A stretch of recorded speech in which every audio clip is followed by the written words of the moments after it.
Welcome to the deep dive. Okay, let's jump right in. English prepositions. Ah, yes. Those tiny words on, in, at, by, they can feel, well, totally random sometimes, can't they? I really can. Like, why is it on the bus, but then you get in the car? Right. Or you agree with someone, but you agree on a plan. It's enough to make your head spin. It really is a common frustration. I mean, anyone learning English bumps up against this. We've been looking at material from the English with Confidence podcast, specifically their episode 47, the one called Why English Prepositions Make No Sense and How to Master Them Anyway. Yeah, that title pretty much sums it up. It really does. It captures that feeling of things just being, well, arbitrary. Totally. So, okay, our mission for this deep dive, for everyone listening, is to kind of see if we can wrestle some sense out of this preposition chaos. Find the method in the madness. Exactly. We want to get you past feeling overwhelmed, maybe feel a bit more confident, choosing between, I don't know, at and in. And here's the interesting part. It might not feel like it, but there are actually patterns. There are. That's the first big takeaway, really, from the source material. The surprising fact is that there seem to be about 3 main, let's call them hidden patterns, that cover a lot of ground. Okay, hidden patterns. I like that. It sounds intriguing. So let's pull back the curtain. What are these rules, even if they're a bit sneaky? Well, the first one is mostly about location. We can call it location rules, mostly. Mostly, yeah. Mostly is key here. But think about the general idea. We usually use on when something is on a surface, on the table, on the floor. Right. Yeah, that feels intuitive, like a flat plane. On. Makes sense. And then on in is generally for enclosed spaces, like you're in the room or in a box, surrounded. Okay, surface versus enclosure, pretty clear. But there's always a but, isn't there? Always. And this is where, like the English with Confidence episode mentioned, you hit those exceptions that just mess with your head. Like in bed. A bed's a surface, right? But we say in. Yeah, or on the island. An island's kind of enclosed by water, but we say on. Exactly. Have you, ever stopped and wondered why those specific ones are the way they are? It feels so random. It's a great point. And it shows language isn't, pure logic. Yeah. Messy. These exceptions often just stick around from history or become idioms. So the pattern on for surface, in for enclosure, it's a good starting point, a useful guide. A very useful guide, yeah. But not a strict law. Language evolves, it gets quirks. Okay, guideline, not law. Yeah. Got it. What's pattern number 2? Number 2 is about time. Let's call it time logic. Kinda. I like the honesty. Well, yeah, again, it's not perfect, but there's a definite tendency. We tend to use AT for really specific points in time. Think at 5 p.m., at noon, at midnight. Precise moments, yep. Then an N usually comes in for specific days or dates. On Monday, on Christmas Day, on July 4th. Okay, days and dates. Still feels pretty logical. And then an N is typically for longer periods. In July, in 2024, in the summer, in the morning, in the afternoon, in the evening. Right, bigger chunks of time. So specific points get at, days get on, longer periods get in. I could see the general flow there, but there's that classic exception again, isn't there? We say at night. Ah, yes, at night. Not in the night, usually. Unless you're writing a poem or something. Exactly. At night is just, well, it's idiomatic. It's a fixed phrase that doesn't quite follow the in for longer periods idea. So with these time rules, do you find them mostly helpful or still kind of fuzzy?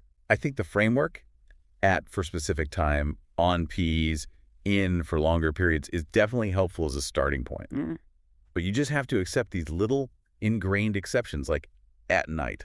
They exist. Okay, so location, mostly. Time, kind of. Yeah. What's the third pattern? The third one is probably the trickiest. Verb plus preposition pairings. This is where a lot of that why feeling comes from. Phrasal verbs and all that jazz. Exactly.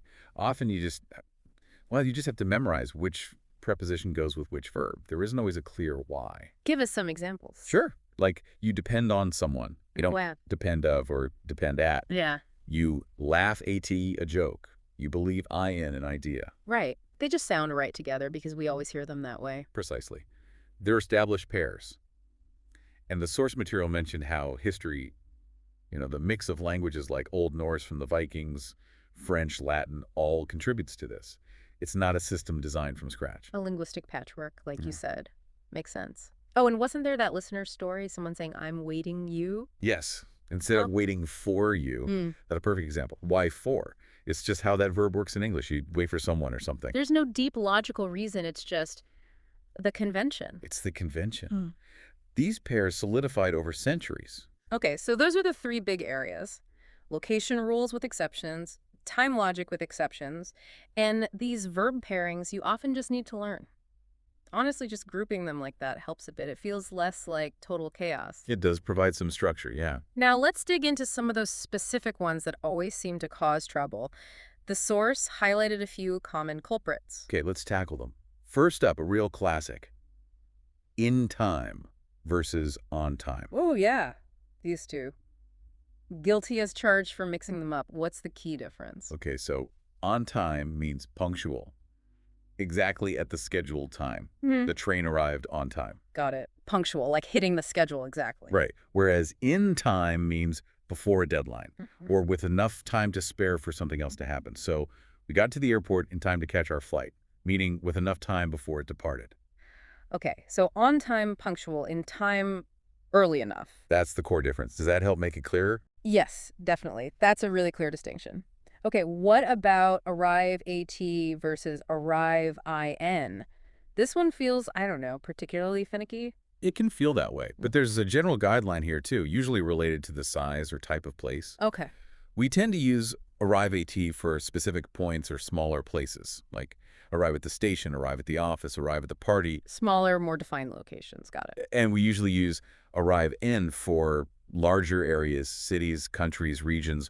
Arrive in London, arrive in France, arrive in the neighborhood. Bigger geographical spaces. So arrive at the museum entrance, but arrive in the city. Generally, yes. Though, you could arrive AT the city limits, focusing on the specific point. But N is more common for being inside the larger area. Specificity matters. Okay, so the scale of the place is the key idea. That helps. What about good AT versus good with? Another tricky pair. Right. Good AT is typically for skills or activities, things you can perform well. Good at swimming, good at math, good at painting. Skills take it. Okay. And good with is usually about how you handle or interact with people or things. Good with children, good with animals, good with computers, good with your hands. Right. Interacting or handling people and things, that takes with. Okay, that makes sense. That's a useful distinction. And the source material had a really good practical tip for these verb combos.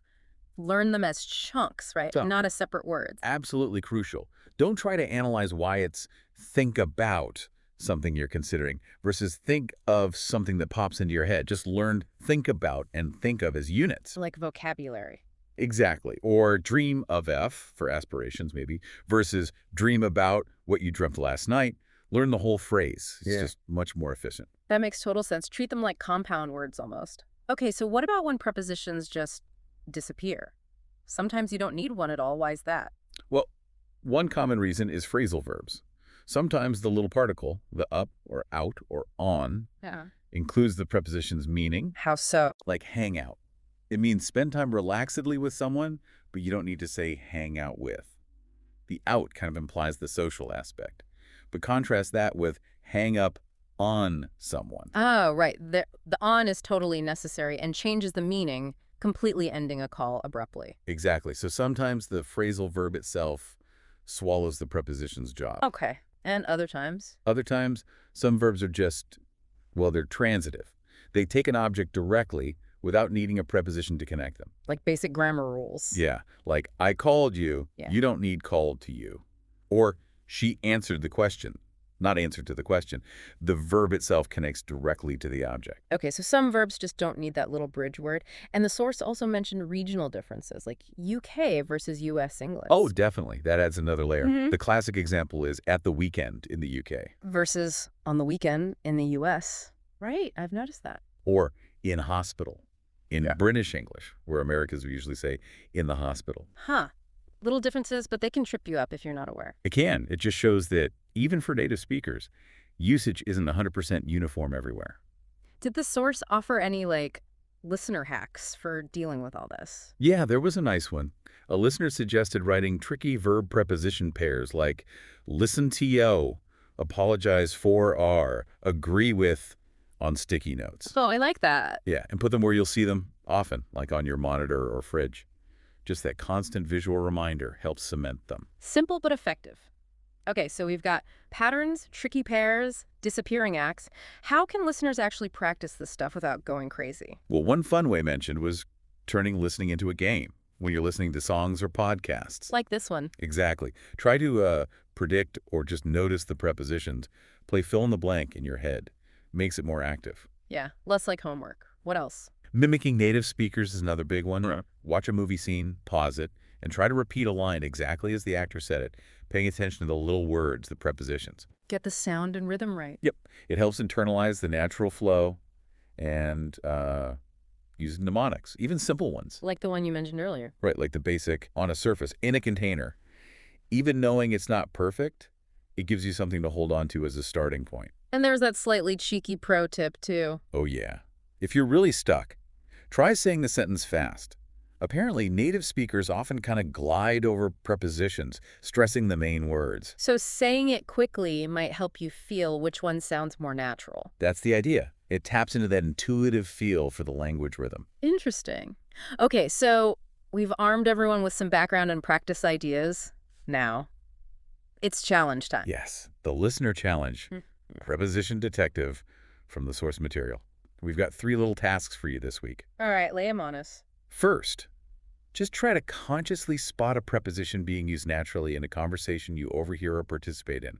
Maybe someone says they're waiting FRR a bus or talking TO a friend. Just notice it. And maybe briefly think if it fits the patterns we discussed. Okay, just be aware. Task 1. Task 2, actively use that tricky pair on time and in time correctly. Make a point of putting them in a sentence or two today or tomorrow. Try to nail the difference. Get that punctual versus early enough distinction right. Got it. And task 3, a little experiment.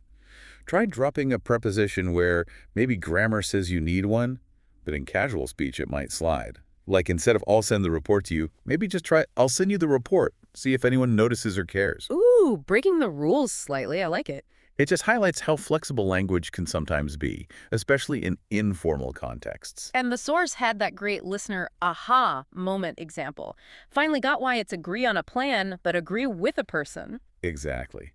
We hope you have a few of those moments this week being a preposition detective. So wrapping this up then, the big takeaway is prepositions look messy. Maybe even are messy. Suckles a bit. But they aren't pure chaos. There are these tendencies, location, time, verb, pairings. Learning those main patterns really does help you sound more natural, even if you still make mistakes sometimes. Absolutely. Perfection isn't the goal.